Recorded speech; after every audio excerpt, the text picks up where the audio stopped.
Hey guys, this is Mark from pixelfiendtech.com, and today we will be looking at some stock replace apps on iOS.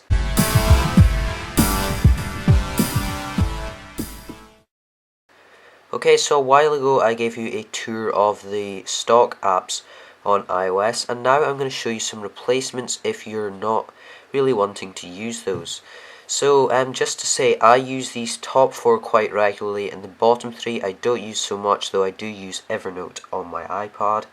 But I'm just going to show you them for the sake to show you an option, so you can decide for yourself if you want to use these over the stock apps. So first up is Yahoo Weather.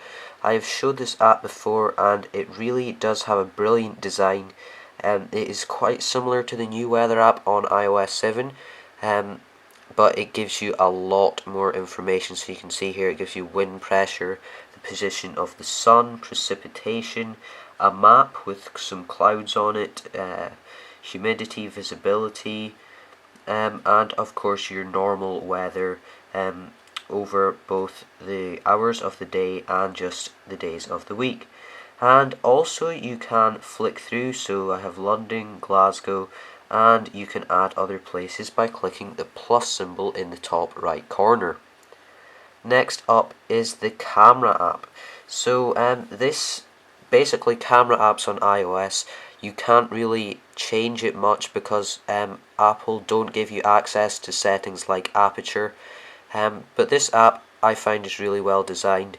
So here you can see you can change the flash, so you have off, auto, on, and then flashlight, which basically means it's on all the time even when you're not taking pictures. Then you can of course rotate it there, and you have a zoom bar on the right, which I think is a really handy feature rather than using the sound buttons. So to focus you simply tap, and one of the best features is if you press the plus sign you also get an exposure. So say you want to focus on, say you want a silhouette or something like that, so you're going to want to focus on the person and put the exposure on the sky.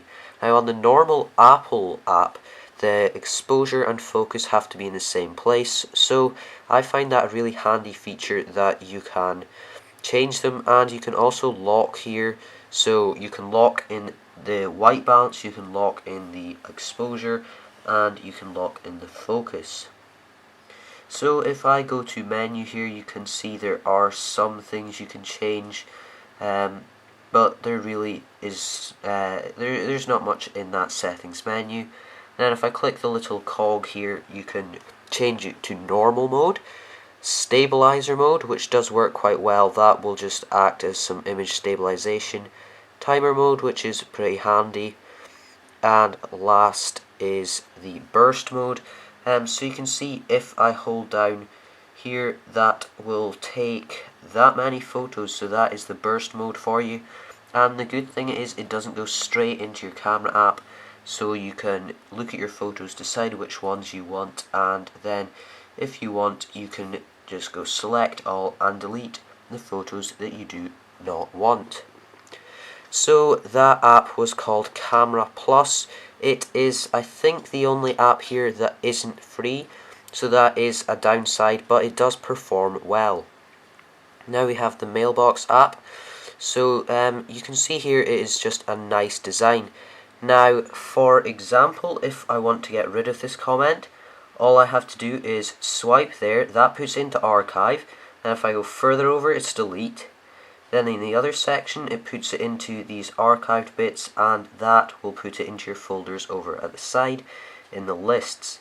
So here I'll just go back into the main mailbox, so you can swipe to the side to get into your things like sent, trash, archive. Then at the top you have later, which is if you get an email and you don't want to deal with it, then you can just swipe it into the later bit.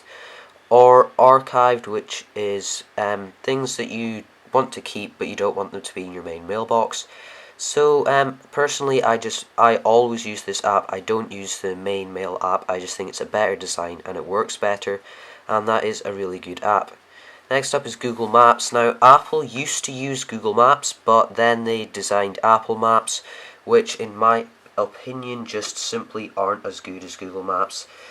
It just doesn't work as well. So you can see here I can quite easily scroll around twist round, I can go back to my location if I want, and then I can swipe in from the side and I can change it to traffic, show traffic, public transport, cycling, satellite, things like that. So you can see if I go into satellite, it gives me a more real life view, so I can see the river there, things like that.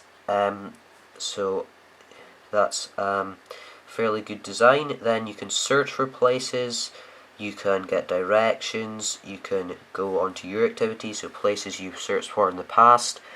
So just generally, I think it's a better designed app than the stock Maps app. Next up is Denon Audio, so it's just what you expect from a music app. It's pretty much exactly the same as the Apple Music app, apart from it has radio, which I don't actually use much, but there is a list of radio stations you can listen to. And then personally, I just prefer this kind of black design. You can just flick through your songs here. You've got, of course, got the alphabet up the side like you do on the stock Mail app, and then you can go to whatever tune you're listening to last by tapping the headphones. So again, that radio feature is handy, and I personally just like the general design. Next up is Evernote, which is replacing the Notes app in this. So you can see this really is a nicely designed app, and it's basically slightly more complicated, so you can easily add pictures, things like that. It's a mix between Microsoft Word and Notes, so it just allows you to get that extra customization on the notes you're taking. You can change fonts, things like that, and it's a really handy tool to have if you just want to take down some quick notes, and possibly add some pictures, prompts, things like that. Last but not least, we have the Chrome app. So you can see here it is loaded in on pixelfiendtech.com, and basically it's just again a well designed application. Personally, I still use Safari, even though I suppose I do slightly prefer Chrome. It's just I've just stuck with the default one simply because you can't really delete it, and I don't want it to take up extra space.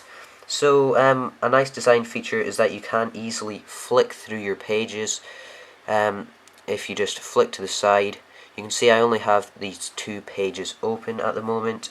You can open new tabs by going up here, and you can see again, nice layout, very similar to the new layout on iOS 7. You can just flick them to the side.